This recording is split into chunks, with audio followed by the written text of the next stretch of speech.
దేవుణ్ణి ఎందుకు పెట్టి మనం ఆరాధించాలి, దేవుణ్ణి ఎందుకు పెట్టి మనం స్తుతించాలి, దేవుణ్ణి కనపరచాలి. ఎందుకంటే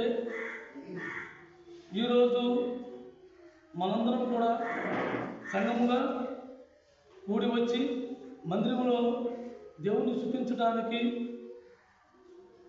ఆయన యొక్క వాక్యాల ద్వారా మనం నేర్చుకోవడానికి మనం ఇష్టపడి ఆయన మనకిచ్చిన ఈ సమయాన్ని మనం సద్వినియోగం చేసుకుని ఆయన సన్నిధిలో కూడుకునడానికి మనకు ఆయన ఆత్మ ద్వారా నడిపించుకుని తీసుకొచ్చినందుకు ఆయనకి ఎంతైనా మనం కృతజ్ఞత కలిగి ఉండాలి.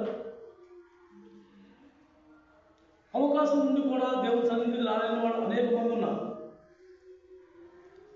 నా ప్రభు నాతో మాట్లాడతాడని, నాకన్నా ముందుగా నా ప్రభు కూర్చున్నాడని ఆసక్తి కలిగి ఆ ప్రేమ మనలో పుట్టించిన ఆ దేవుడికి మనం ఎంతైనా కృతజ్ఞత కలిగి ఉండాలి. దేవుడు మన పట్ల అనేకమైన కార్యాలు చేశాడు, అనేకమైన అద్భుతాలు చేశాడు.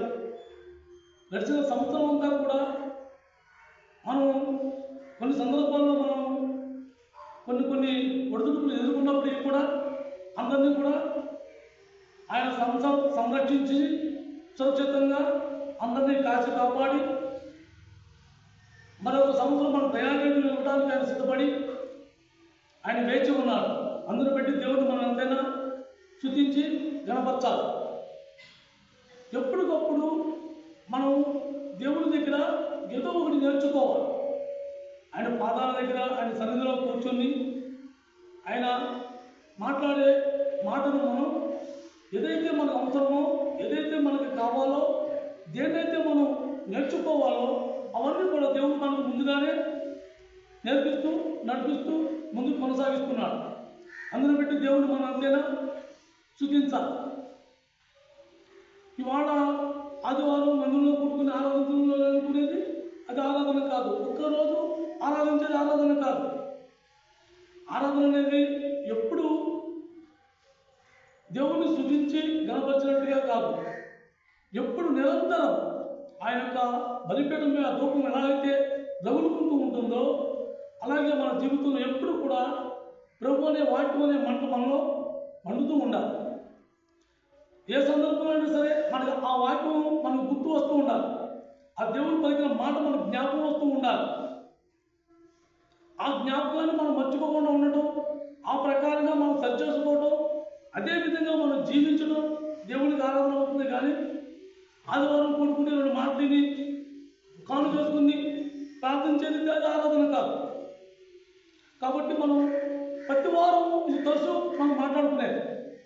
అలాగని మీరు ఇసుకుపోవద్దు, నాకు ఇసుకురాదు. ప్రతి మాటను మనం గమనించుకోవాలి. ఎందుకంటే ఇది హెచ్చరిక, దేవుడు మనకిచ్చే ఒక హెచ్చరిక. ఎప్పుడు మనం దీన్ని నిర్లక్ష్య పెడతాము అని మనం నిర్లక్ష్య పెట్టకుండా దేవుడు మనకిచ్చే హెచ్చరిక, మనతో మాట్లాడే ఆయనకు ఒక మనకిచ్చిన ధన్యత, ఆ వినే సౌభాగ్యం మనం కలగజేసినందుకు ఆయన ఎంతైనా మనం కృతజ్ఞత కలిగి ఉండాలి.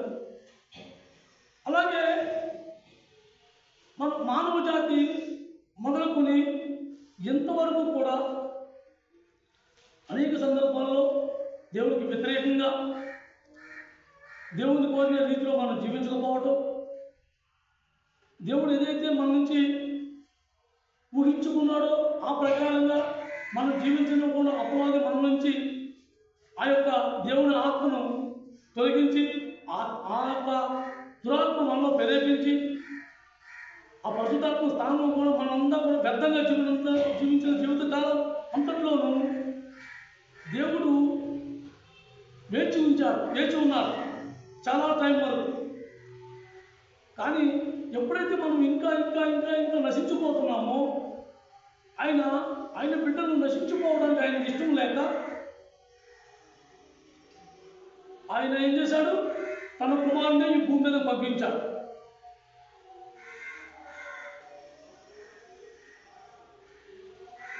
ఆయన ఒక కొత్త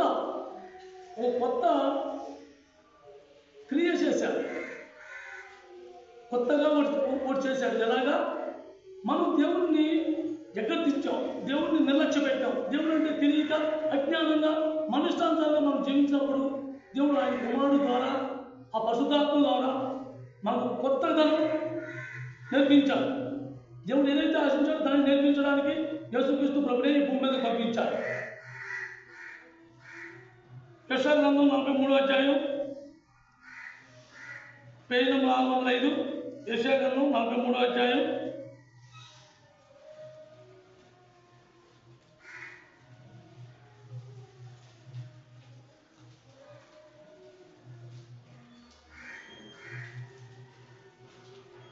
పేజీ నెంబర్ 605. యెషయా గ్రంథం 43వ అధ్యాయం 19వ వచనం.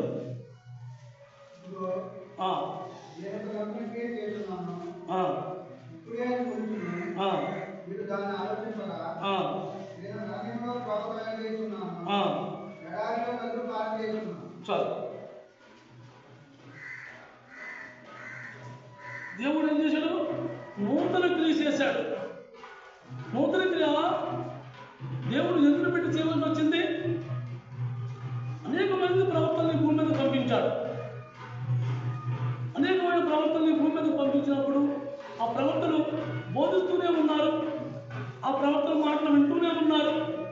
కానీ వాళ్ళు ఏ రకంగా అయినా సరే వాళ్ళు తప్పుకోవటం,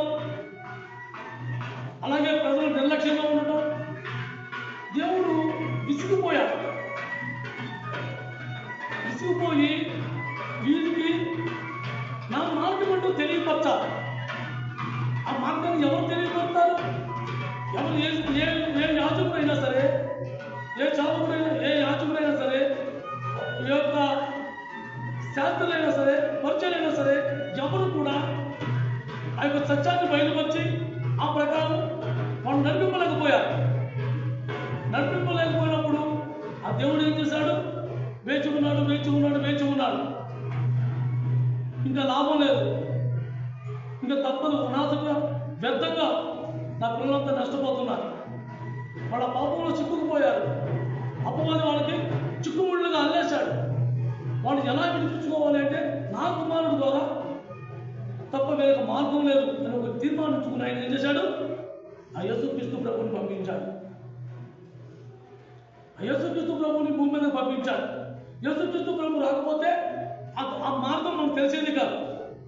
ఆ సత్యాన్ని బయలుపరిచే నిర్భయంగా దాన్ని బయలుపరిచి ఈ ప్రకారంగా జీవిస్తేనే కానీ మీరు నా ద్వారా మీరు రారు, నేను తప్ప వేరే దారి లేదు అని ఇలాగ ఎవరు చెప్పిన వాళ్ళు ఎవరు లేరు, అంత త్యాగం చేసిన వాళ్ళు లేరు. అని అంతా ఎవరి వల్ల జరిగింది? ఆ దేవుడు తన కుమారుడు ద్వారా చేయించగలిగాడు. ఎందుకంటే ఆయన కుమారుడు ఏ దోషం లేదు, ఏ పాపం లేదు, ఏ కల్మషం లేదు, ఏ కపటము లేదు, ఏమీ లేదు యేసుక్రీస్తు ప్రభువులో. ఆయన ఉన్నదల్లా ఒకటే, ఆయన తండ్రి మాటలు తల ఉంచాడు, ఆ తండ్రి ఏం చెప్తే చేశాడు. ఆ ప్రకారంగా నిన్ను నన్ను విడిపించడానికి ఆయన కొత్త క్రియ ఎలా చేశాడు, నిన్ను నన్ను విడిపించడానికి అసలు మనం చేసిన తప్పేంటి అని మనం అనుకోవచ్చు. మలాకి గ్రంథం 745, మలాకి గ్రంథం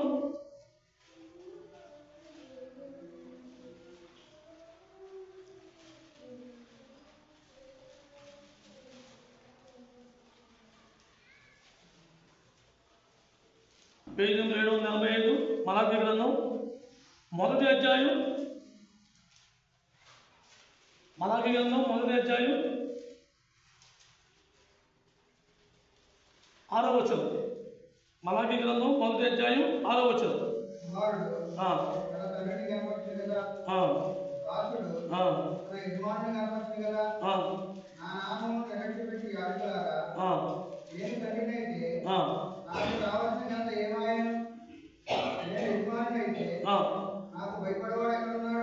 చాలు. దేవుణ్ణి అప్పటి నుంచి ఇప్పటి వరకు కూడా దేవుణ్ణి కనపడుతున్నామని, దేవుడికి ఆయన యొక్క ఘనతానికి మనం ఇస్తున్నామని మనగా అనుకుంటున్నాం. మనగా అనుకుంటున్నామే కానీ అసలు దేవుడిని మనం ఏం చేస్తే దేవునికి కనపరుస్తున్నట్టు అవుతుంది, మనం ఏం చేస్తే దేవుణ్ణి మహిమపరిచినట్టు అవుతుంది, దేవుడి ఘనత ఎలా వస్తుంది? మనం దేవుడి పిల్లమని చెప్పుకుంటున్నాం కదా. దేవుడి పిల్లమని మనం చెప్పుకున్నప్పుడు దేవుడు బిడ్డలు అంటారు. మరి దేవుడు బిడ్డలు అయినప్పుడు దేవుడు ఆయన తండ్రి స్థానం ఆయన మనం ఇస్తున్నామా లేదా అనేది మనం గ్రహించుకోవాలి. ఆ రోజుల్లో దేవునికి ఆ ఘనత లేనందువల్లే ఆ యేసుక్రీస్తు ప్రభు ఈ భూమి మీద రావడానికి ఆయన కొత్త క్రియ చేయవలసి వచ్చింది. ఆయన ఒక కొత్త క్రియ చేయవలసి వచ్చింది. ఆ యేసుక్రీస్తు ప్రభు ద్వారా ఆ పరిశుద్ధాత్మను నింపవలసి వచ్చింది. యేసుక్రీస్తు ప్రభు రాకముందు, యేసుక్రీస్తు ప్రభు ఈ భూమి మీద రాకముందు ఏ యొక్క యాజకులకి కానీ విశ్వాసులు కానీ ఎవరికి కూడా పరిశుద్ధాత్మ లేదు. ఆ పరిశుద్ధాత్మ లేనందు వల్ల వాళ్ళు ఎప్పుడప్పుడు వింటూనే తప్పిపోతూ వచ్చారు. వింటూనే దేవుడి కార్యం నెరవేర్చలేకపోయారు. వింటూనే దేవుడిని మహిమపరచలేకపోయారు. కానీ ఈరోజు ఆ పరిశుద్ధాత్మ నూతన క్రియ నీలో నాలో చేయడానికైనా ఆ యేసుక్రీస్తు ప్రభుని భూమి మీద పంపించి ఆయన ద్వారా పరిశుద్ధాత్మను సంపాదించి పెట్టారు.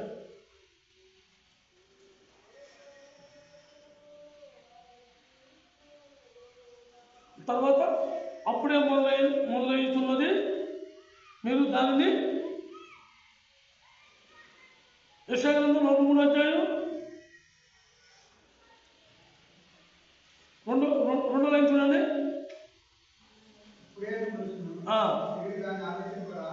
చాలు. ఇప్పుడే మనసింది అది. ఇది యేసుక్రీస్తు ప్రభు ఆ యొక్క క్రియ ఇప్పుడే మొదలైంది. యేసుక్రీస్తు ప్రభు క్రియ మొదలైనప్పుడు మనం దాని ముందులో యేసు ప్రభుని ఎవరైనా మనం గుర్తించామా? ఎవరైనా యేసుక్రీస్తు ప్రభు అంటే ఎవరైనా తెలుసా? ఆయన ఎక్కడ తిరిగాడు? శరీరధారిగా మన మధ్య తిరిగాడు. కృపా సత్య సంపన్నుడై శరీరధారిగా మన మధ్య నివసించాడు. కానీ అప్పుడు యూదులు ఎవరు కూడా ఆ ప్రభుని గుర్తించాలి, ఆ ప్రభుని ఎవరు చూడాల. అందుకనే దేవుడు అంటున్నాడు, మీ మధ్యలో ఉన్నాడు, నేను ఇప్పుడే మొదలైంది, మీరు దాన్ని ఎరగరా? వాళ్ళు నువ్వు నేను కూడా అదే నిర్లక్ష్యంగా ఉన్నామేమో. ప్రభు వాటిని వింటూనే మనకు నచ్చిన క్రియల్లో మనం నడుస్తున్నామేమో. ప్రభు మాటలు వింటూ ఆలోచిస్తూనే మన ఇష్టానుసారంగా మనం జీవిస్తున్నామేమో. ప్రభు మనతో ఉన్నాడు అనే గ్రహింపు మనం కలిగి ఉండాలి. ఆ గ్రహింపు లేకపోతే మనం కూడా వాళ్ళగా తప్పిపోతూ ఉంటాం. ఒక్కసారిగా జరిగేవి కావు ఇవన్నీ ఒక్కసారిగా జరిగేవి కావు. దేవుడు చేరుకుంటే ఒక్కసారి చేసేసి ఆయన కుమారుడు ఆయన ఎప్పుడూ వెళ్ళిపోయేవారు. కానీ అలా జరిగేది కాదు. కాబట్టే ఈ రకంగా జీవిస్తేనే కానీ ఇది నెరవేరదు, ఇది సాధ్యం కాదు అని చూపించడానికి యేసుక్రీస్తు ప్రభుని 33 సంవత్సరాలు ఈ భూమి మీద ఆయన ఉంచాడు. ఆ నూతన క్రియ నీలో నాలో పుట్టడానికి, ఆ నూతనంగా మనం జీవించడానికి, ఆ కొత్తదనం నీలో నాలో చూడడానికి ఆ తండ్రి ఈ భూమి మీద ఉంచాడు యేసుక్రీస్తు ప్రభుని. మనం నిర్లక్ష్యం పెట్టామా? మనం నిర్లక్ష్యంగా ఉన్నామా? ఆ ఆత్మను కోల్పోతాం. దేవుడి చింతాన్ని నిర్లక్ష్యం పెట్టామా? మనం ఆ రోజుల్లో వాళ్ళు ఎలాగైతే తప్పిపోయారో ఇవాళ నువ్వు నేను కూడా అదే మార్గంలో తప్పిపోయే అవకాశాలు ఉన్నాయి. కానీ మనం ఎప్పుడు కూడా దేవుడు ఏం మాట్లాడుతున్నాడో దాన్ని మనం నెరవేర్చుకోవాలి, దాన్ని చూసుకోవాలి. దాన్ని చూసుకోకపోతే మనం చాలా నష్టపోతాం. యోహాను సువార్త 1వ అధ్యాయం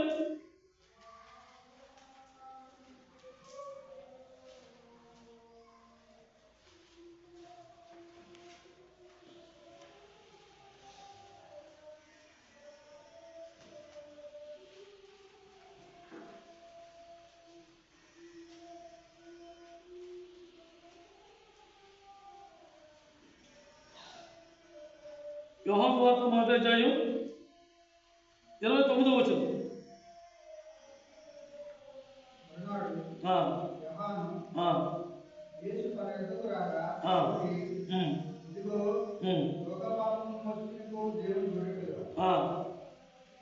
చాలు. ఏమన్నాడు? ఇదిగో లోకపాపము మోసుకుని పోయే దేవుని గొర్రెపిల్ల. మనం దేవుని విషయంలో ఏ విషయంలో అయితే మనం పాపంలో ఉండి దేవుడి నుంచి ఏమైతే కోరుకున్నాడో అది మన ద్వారా నెరవేరినప్పుడు, మనం దాన్ని విడిచిపెట్టుకోలేనప్పుడు, దాని నుంచి మనం విడిపించబడినప్పుడు ఏం చేశాడు? ఆయన ద్వారా మనలో ఉన్న పాపాన్ని కడగడానికి యేసుక్రీస్తు ప్రభు ఈ భూమి మీదకి వచ్చాడు. మనం మనం మోయవలసిన భారం, మన పాపాలు చిత్త మొత్తం ఆయన ప్రదానం చేసుకున్నాడు. పాపాలు మోసే దేవుని గొరిపిల్ల వలె ఆయన ఒదిగి ఉన్నాడు మనకు నేర్పించడానికి. మనం ఇలా ఉంటే, ఇలా జీవిస్తే దేవుని సన్నిధికి చేరతాము. ఎందుకు? మనం చేసిన పాపం ఏంటి? మనం ఏం పాపం చేయలేదు. అలా ప్రతిదీ కూడా చాలామంది కొంచెం జ్ఞానం వచ్చిన వాళ్ళు కానీ, డబ్బు ఉన్న వాళ్ళు కానీ ఎవరు నేను పాపం చేయకపోతే, నేను పాపం చేసుంటే నాకు ఇంత ఐశ్వర్యం ఎందుకు ఉంటుంది, ఇంత ధనం ఎందుకు ఉంటుంది, ఇంత ఎందుకు సంపాదించాను అని మనం అనుకోవచ్చు. కానీ మనకన్నా ఎక్కువ సంపాదించుకోవడం నువ్వు కూడా ఉన్నారు. సంపాదన ముఖ్యం కాదు. ఈ భూమి మీద సంపాదించుకునేది మనం కూర్చుకునేది కాదు, దేవుడు కోరుకునేది. మన ఆత్మీయ జీవితం గురించి కోరుకుంటున్నాడు, మన ఆత్మీయ ఎదుగుదల గురించి కోరుకుంటున్నాడు దేవుడు. మనలో ఉన్న పాపాలను తీస్తేనే కానీ మనం దేవుని యొక్క కోరుకునే ఆత్మీయ జీవితంలో మనం జీవించలేము. మన పాపాలను మోసుకెళ్ళడానికి వచ్చాడు ఆయన. మన పాపాలను క్షమించడానికి కాదు, మన పాపం నుంచి రక్షించి ఆ మిగిలిన పాపం మొత్తం మనల్ని కడిగి శుద్ధి చేసి అదంతా భుజాన్ని మోసుకుని పట్టుకెళ్ళడానికి వచ్చాడు ఆయన. చూడండి, మనం ఇల్లంతా శుభ్రం చేసుకున్నాం అనుకోండి, ఆ మిగిలిపోయినంత చూసేసేంటి అంతా జాగ్రత్తగా పట్టుకెళ్ళి బయట ఎలా పాల్గొతామో అలాగే మనం కూడా శుభ్రంగా కడిగేసి ఆ చెత్తంతా పట్టుకెళ్ళి పాల్గొనడానికి దేవుడు గొరిపిల్ల అయ్యి ఇక్కడ వచ్చాడు. మనం చేసే క్రియలు పెట్టో, మనం చేసే మంచి పనులు పెట్టో దేవుడు మనం రక్షించాల. ఆయన మనం ప్రేమించాడు కాబట్టి, మనం పాపంలో నలిగిపోతున్నాం కాబట్టి, పాపం నుంచి మనం విప్పించుకోలేము కాబట్టి, పాపంలో మునిగి ఉన్నాం కాబట్టి, ఇది ఎవరి వల్ల సాధ్యం కాదు కాబట్టి ఆయన కుమారుడిని ఈ భూమి మీద పంపించాడు. ఆయన కుమారుడిని మన పాపాలని మోసుకున్నామన్నాడు. ఇవాళ మనం ఎంతో దర్జాగా మందిరంలో కూర్చుని ఆయన నాలుగు మాటని అర్థానికి మనకు బాధ. ఆ మాటని ఆ ప్రకారం జీవించడానికి మనం ప్రయత్నించడానికి కష్టం. మనం ప్రయత్నించకపోతే దేవుడు మనల్ని ఏమి పట్టించుకోడు. ఎందుకంటే దేవుడు ఎవరినప్పుడు బలవంతించాడు.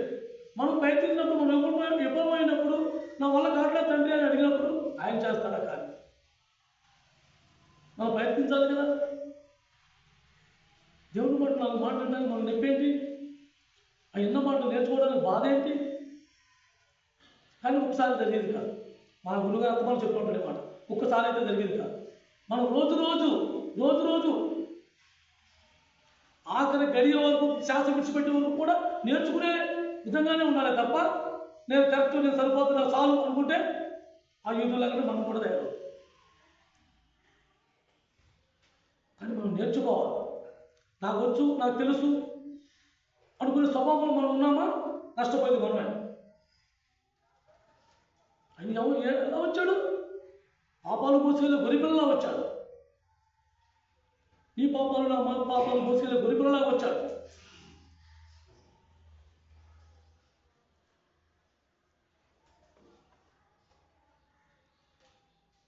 యెషయా గ్రంథం 53వ అధ్యాయం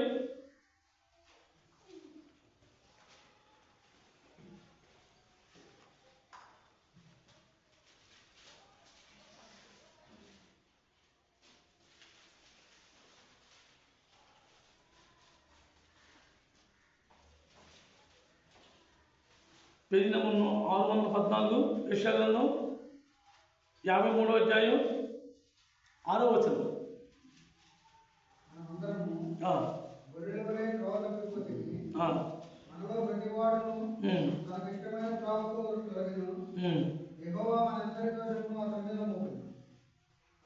ఎవరు మేము ఏ మోసుకెళ్ళైనా మనందరూ దోషాలు, మనందరూ పాపాలు మోసుకెళ్తానికి దేవుని గొరిపిల్లలా వచ్చాడు. ఆయన దేవుని గొరిపిల్ల. గొరిచూడండి, నువ్వు పెడుతున్నా సరే మౌనంగా వెళ్తుందే కానీ అలా తలంచు వెళ్ళిపోతుందే కానీ ఎదుటికి సమాధానం మనం ఎదుటికి మారేది చూడదు. అలాంటి గొరిపిల్లలా వచ్చాడు యేసుక్రీస్తు ఈ భూమి మీద. ఎందుకు? మన దోషాలు, మన పాపాలు, మన క్రియలు, మన ఇష్టానుసారంగా మనం జీవించేసి, మన ఇష్టానుసారంగా మనం తిరిగేసి, మన ఇష్టానుసారంగా మనం బ్రతికేసి ఇవాళ నేను పరిపూర్ణుడిని, దానికి మూల్యం అయితే మాత్రం చెల్లించాలి. మా గురువుగారు ప్రత్యేకించాలి అంటున్నటువంటి ఏమి తిరుగుతున్నాము నువ్వు అదే కోస్తామని, మనం ఏ పంట అయితే తిరుగుతున్నామో దాన్ని ఖచ్చితంగా కోస్తాం. దాని నుంచి మనం తప్పించుకోలేం. అది పెరగకుండా మనం జాగ్రత్త పడాలి అంటే దేవుడు ఏం చెబుతున్నాడో, దేవుడు ఏం మాట్లాడుతున్నాడో, దేవుడు ఏమంటున్నాడో అది మనం పట్టుకోవాలి. మన ఇష్టానుసారం మనం తిరిగాం, అవును అందరం తిరిగాం, మన ఇష్టానుసారం మనం ప్రవర్తించాం, మన ఇష్టానుసారం మనం మసిలాం, పనికిరాని వాటి అన్నింటికి మనం ఆరాధించాం, ఎక్కడికంటే అక్కడికి వెళ్ళాం, ఎక్కడంటే అక్కడ తిరిగాం.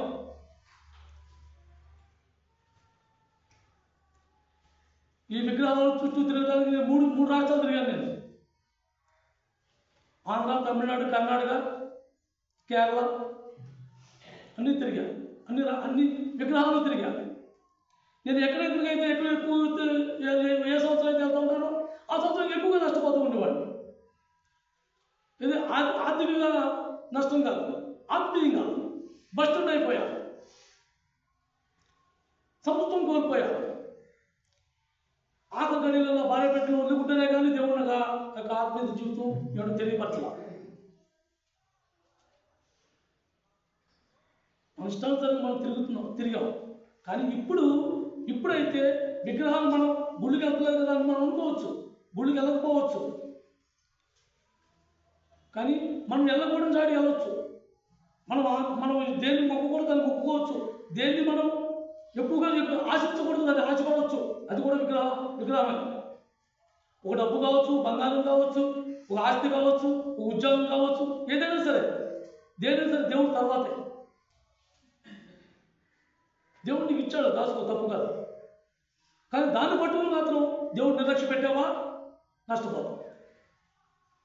అనుష్ఠానంగా మనం జీవించాం, అందరం జీవించాం. కానీ ఆయన ఏం చేశాడు? మన పాప భారాలన్నీ కూడా ఆయనపై మోపాడు. ఆయనపై మోపిన మన దారి కాపాడాల. మనకు దారి దేవుడు ఎవరో సత్యమేంటో దాన్ని మన దారి కాపాడినప్పుడు ఆయన ఏం చేశాడు? అరణ్యంలో తావు చేశాడు. అరణ్యంలో దానికి మార్గాన్ని ఏర్పరిచాడు. అరణ్యంలో ఒక మార్గాన్ని ఏర్పరిచాడు, నీ కోసం నా కోసం.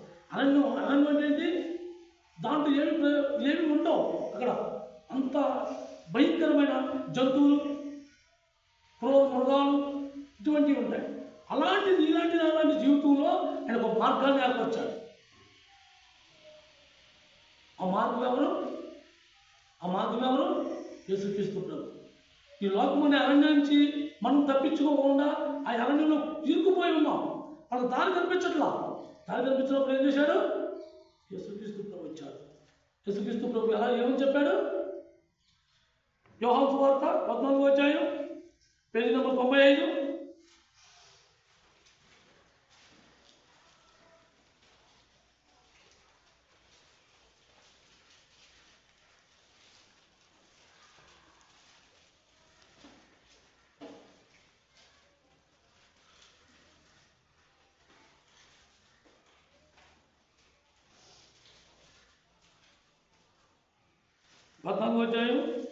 యోహాను సువార్త 14వ అధ్యాయం 6వ వచనం. నేనే మార్గము, సత్యమును, జీవమును, నా ద్వారానే తప్ప ఎవడను తండ్రి యొద్దకు రాడు. ఎందుకన్నాడు అన్నమాట మనం అనుకోవచ్చు. నేను దేవుడిని నమ్ముకున్నాను కదా, నేను పరలోకి వెళ్ళిపోతాను. దేవుడిని నమ్ముకున్నాను కదా, నేను ఎప్పుడు దేవుడితో సావాసం కలిగి ఉంటాను. ఆయన శిష్యులు కూడా అలాగే అనుకున్నారు. పైన 4-5 వచనాలు చదవండి.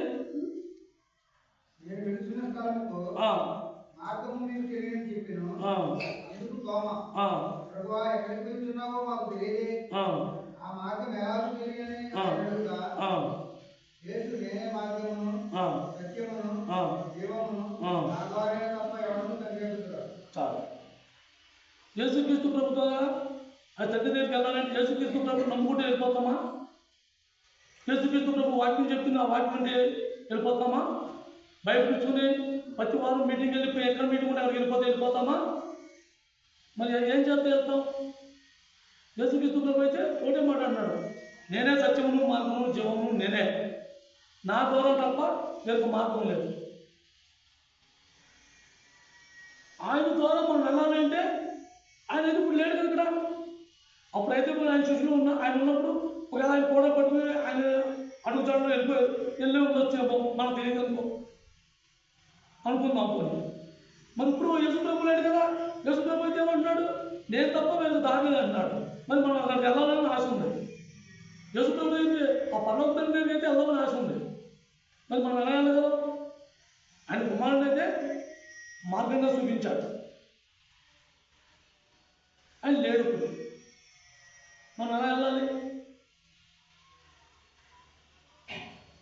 యేసుక్రీస్తు ప్రభు ఈ భూమి మీద ఉన్నప్పుడు ఈ లోకాన్ని నేను వెలుగై ఉన్నాను అన్నాడు. ఇప్పుడు ఎవరు ఆ లోకానికి వెలుగు?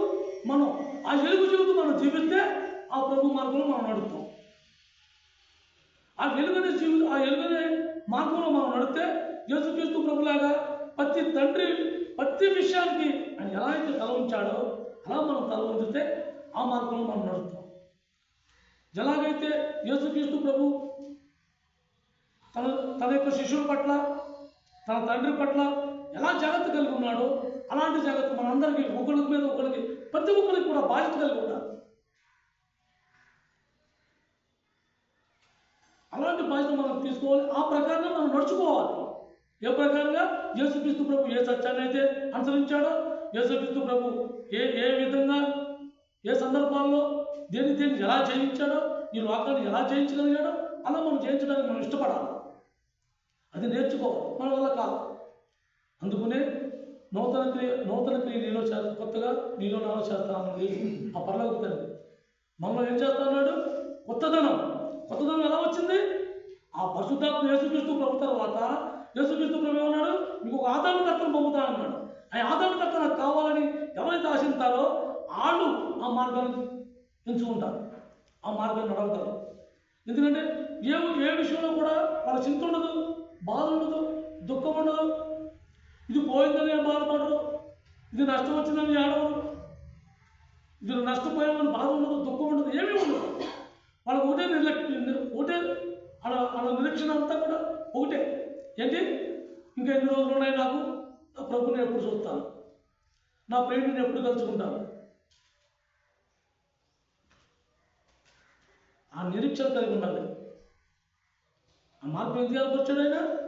ఆ నిరీక్షణ, ఆ మార్గంలో మనం నడవాలంటే యేసుక్రీస్తు ప్రభు జీవించిన జీవితంలో అటువంటి నిరీక్షణ మనం ఎప్పుడైతే మనం కలిగి ఉంటామో అప్పుడు ఆ ప్రకారంగా మనం ఆ మార్గాన్ని, ఆ సత్యాన్ని, ఆ జీవాన్ని మనం పొందుకుంటాం.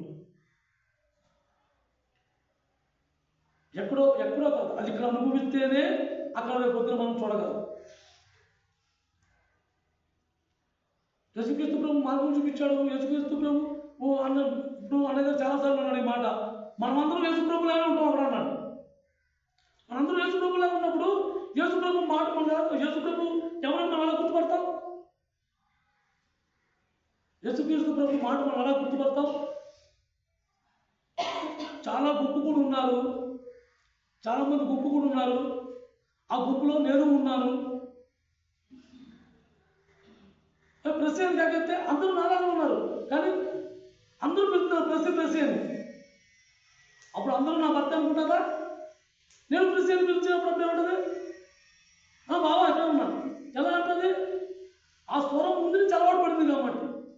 అలాగే మనం కూడా ఆ ప్రభు స్వరం ముందు నుంచి అలవాటు చేసుకోవాలి. ఆయన మార్గంలో మనం నడవాలంటే ముందు ఆయన స్వరం వినగలగాలి. ఆయన ఏం చెబుతున్నాడో ఆ ప్రకారం మనం జీవించాలి. ఆ మార్గంలో మనం నడవాలి. ఆ జీవం మనం పొందాలి.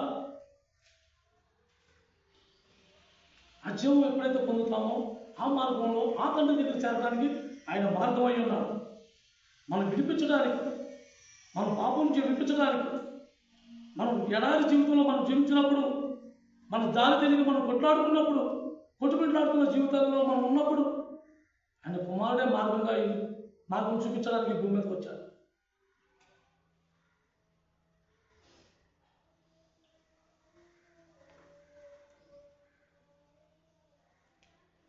నాలుగవదిగా ఎడారిలో నదులు పాలు చేయవాడు.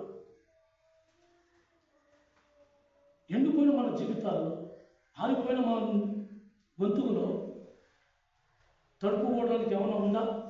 దేవుడు నమ్ముకున్నాం చెప్పుకుంటున్నా కానీ ఆ పరిశుద్ధాత్మ జీవాన్ని మనం పొందుకోవడానికి మనకు ఏమైనా ఉందా? ఆ తడిచేసుకునే మన దగ్గర ఏమైనా ఉందా? ఏమీ లేదు. ఏదో నామకార్థంగా మందిరానికి వెళ్తున్నాం, దేవుడు ప్రార్థిస్తున్నాం, వస్తున్నాం అనుకున్నామే కానీ దేవుడు యేసుక్రీస్తు ప్రభు ఒక మార్గం ఏర్పరిచాడు. ఆ మార్గంలో నేను నడిచి అవతలకి నేను చేరాలి అంటే నా ముందు నేను ఎండిపోయిన నా నోరుని దాహం తీర్చుకోవాలి. ఎలాగైనా నా జీవితంలో ఆ నది ప్రవహింపజేయాలి. ఆ పరిశుద్ధాత్మ నదిని ఆమె ప్రవహింపచేస్తే ఆ నది ద్వారా నా దాహం తీరి ఆ ప్రకారంగా నేను ఆయన మార్గంలోకి ప్రేరేపిస్తాను. ఆ దాహం తీర్చడానికి, ఆ దాహం మనకి ఆ ఎడారి జీవితంలో మనలో ఆ యొక్క నదిని ఏర్పాటు చేయడానికి ఆయన ఎంతో ఆశ కలిగి మనకు అవకాశం కల్పించాడు. యోహాను సువార్త 7వ అధ్యాయం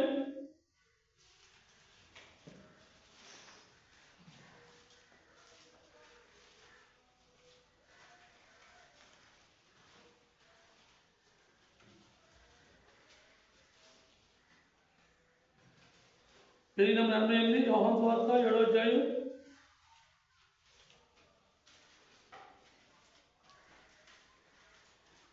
37వ వచనం.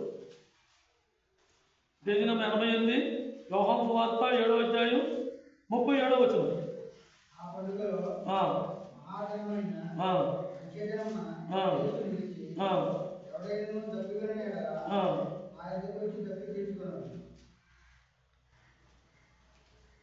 రోజులు నిండిపోతున్నాయి, రోజు పూర్తయిపోతున్నాయి. ఆ ద్రావం తీరలా, మనం తీరలా. ఎందుకంటే అసలు ఆయన ఇచ్చే నీటినే మనం తాగల, ఆ ద్రావం మనం తీరలా. ఇప్పుడు మనం ఏం చేయాలి? పరుగున ఆయన దగ్గరికి వెళ్ళాలి. ఆయన దగ్గరికి వెళ్ళి ఆ ద్రావం తీర్చుకోవాలి. ఎవరైతే తప్పుకున్నారో వాళ్ళే రండి, అందరూ కాదు. ఎవరైతే నేను దేవుణ్ణి చూడాలని, ఎవరైతే నేను దేవుణ్ణి తెలుసుకోవాలని, ఆ మార్గాన్ని నాకు కావాలని, ఆ మార్గాన్ని నడవాలని, ఆ ప్రకారం నేను జీవించాలని ఎవరైతే తీర్మానిస్తున్నారో వాళ్ళని నమ్మడం. దేవుడు నమ్ముకున్నాను చెప్పిన అందరూ కాదు. ఆ దావం ఉన్నవాళ్ళండి నా దగ్గరికి. ఆ దావం నేను తీరుతా. ఆ నది మీలో ప్రవహం చేస్తారు.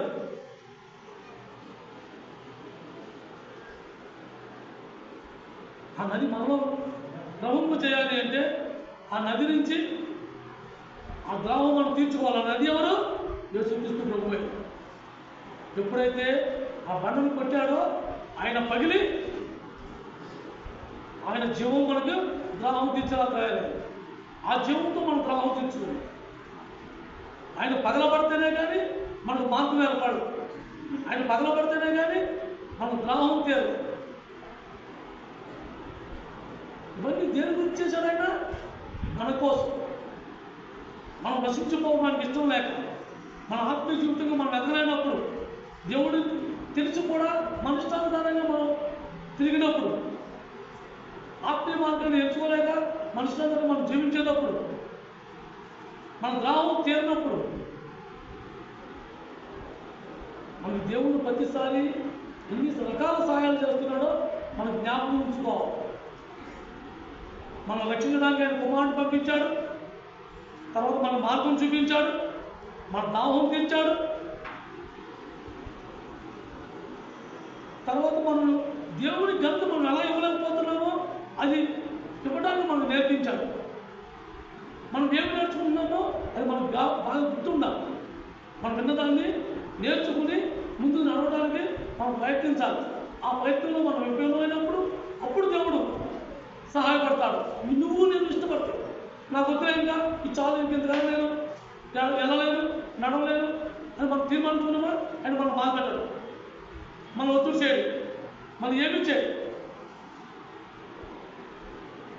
సరే నేను చాలేదు, ముగ్గురు సరిపెట్టుకుని ఇష్టం అన్నాడు. నాకు చేత కావడానికి ప్రభావం ఇంకా నేను చేయలేదు, నేను నడవలేకపోతున్నాను. నువ్వు వస్తే నన్ను అది చేరుతావు. ఆశ కలిగి మనం ఎప్పుడైతే పశ్చాత్తాపడతామో, మనం ఎప్పుడైతే ఆశ కలిగి అనుష్ఠాంతంగా మనం ఇష్టాంతంగా మనం జీవించకుండా ఆయన పట్ల తల వంచి ఆయన వైపు తిరిగి ఆయన దేని నుంచి అయితే మనం కోరుకున్నాడో అది దేవుని ఆ యేసుక్రీస్తు ప్రభు మనం నడిపిస్తాడు. ఆయన ఎవరై ఉన్నాడు? జీవము, మార్గము, సత్యం. ఆ మార్గం, సత్యం, జీవం, ఆ మూడు మనం పంచుకోలేనప్పుడు ఆ మార్గం మనం నడవలేము. అంటే మనం అనుసరించాలి. యేసుక్రీస్తు ప్రభు ఆ మార్గాన్ని మనం అనుసరించాలంటే యేసుక్రీస్తు ప్రభు ఎలాగైతే వెలుగులో నడిచాడో ఆ ప్రకారంగా మనం కూడా వెలుగులో నడితే ఆయన పాపాలు మనం ఆయన రక్తంతో మన పాపాలు కడగబడితే అప్పుడు ఆ ప్రకారంగా మనం ఆదరికి చేరే అవకాశం ఉంటుంది. నేను దేవుడు నమ్ముకున్నాను, నేను బైబిల్ మందిరానికి వస్తున్నాను, నేను కాలం చేసుకుంటున్నాను, దేవుడు పని చేసుకుంటున్నాను, ఇవన్నీ కాదు దేవుడు కావచ్చు. అసలు నాలో ఉన్న ఉద్దేశం చూస్తున్నాడు దేవుడు. నాలో ఉన్న ఉద్దేశం చూస్తున్నాడు. నేను అసలు మందిరంలో రావడానికి ఏ ఉద్దేశంతో వస్తున్నాను, నేను మందిరంలో పని చేసే పని ఏ ఉద్దేశంతో చేస్తున్నాను అనే ఉద్దేశంతో చూస్తున్నాడే కానీ ఆయన మన నుంచి ఏది ఆశించదు. మనం యథార్థత మన నుంచి ఆశించదు.